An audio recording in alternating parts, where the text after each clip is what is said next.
Hello, I'm in a 2013 Subaru Impreza, and today I'm going to show you how you would open the hood.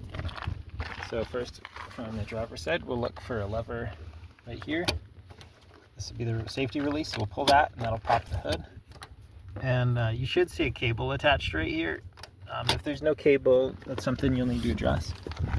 But I'll let it pull that. You should see the hood slightly loose. Towards the middle here, there's a lever, so we're going to push and lift.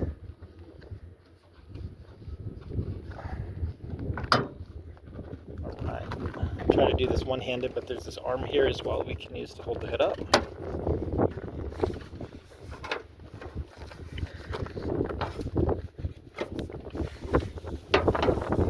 There we go.